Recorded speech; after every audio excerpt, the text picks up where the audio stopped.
शीर्षक सत्य और विश्वास की राह पर बुद्ध का मार्गदर्शन। भाग 1 आरंभिक यात्रा। बहुत समय पहले हिमालय की गोद में बसा एक सुंदर नगर था। उस नगर में एक बुद्धिमान और सम्मानित गुरु रहते थे जिनका नाम गौतम था।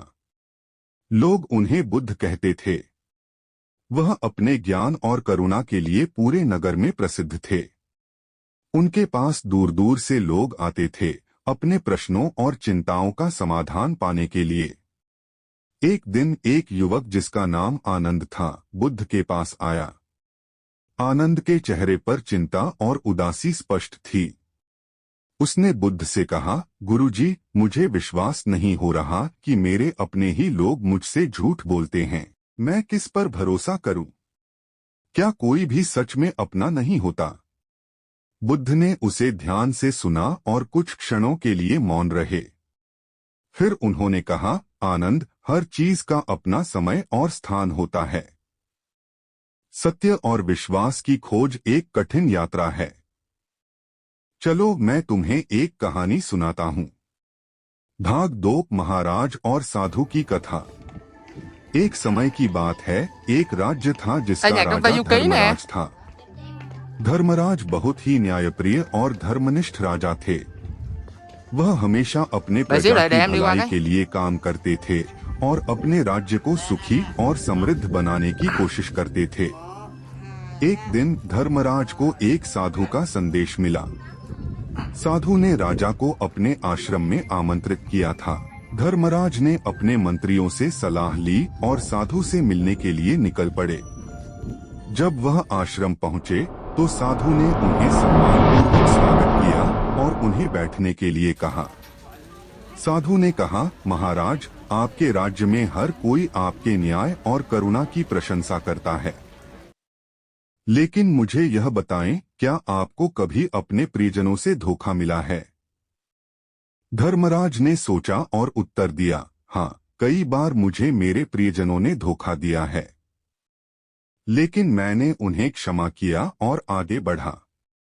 साधु ने मुस्कुराते हुए कहा, धोखा और विश्वासघात जीवन का हिस्सा हैं, महाराज। हमें सत्य की खोज में लगे रहना चाहिए और अपने विश्वास को सच्चे लोगों पर ही टिकाना चाहिए। भाग 3 जीवन का सत्य। आनंद ने ध्यान से यह कहानी सुनी और पूछा, गुरुजी, क्या इसका मतलब यह है कि हमें किसी पर भी विश्वास नहीं करना चाहिए? बुद्ध ने उत्तर दिया, नहीं आनंद, इसका अर्थ यह है कि हमें विवेक से काम लेना चाहिए। हर किसी पर अंधविश्वास नहीं करना चाहिए, लेकिन उन लोगों को पहचानना चाहिए जो सच्चे और ईमानदार हैं। सत्य की राह पर चलने के लिए धैर्य और समर्पण की आवश्यकता होती है।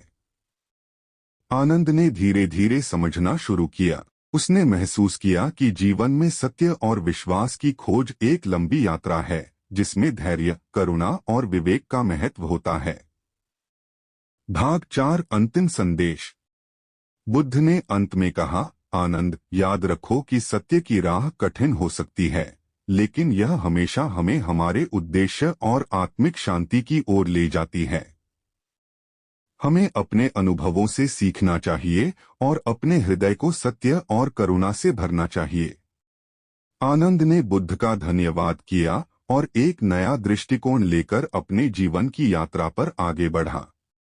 उसने समझा कि विश्वास और सत्य की खोज एक निरंतर प्रक्रिया है, जिसमें धैर्य, समर्पण और विवेक की आवश्यकता होती है। इस प्रकार बुद्ध ने आनंद को जीवन के महत्वपूर्ण पाठ सिखाए, जिससे उसकी दृष्टि व्यापक हुई और वह जीवन की चुनौतियों का सामना करने के लिए तैयार हो गया।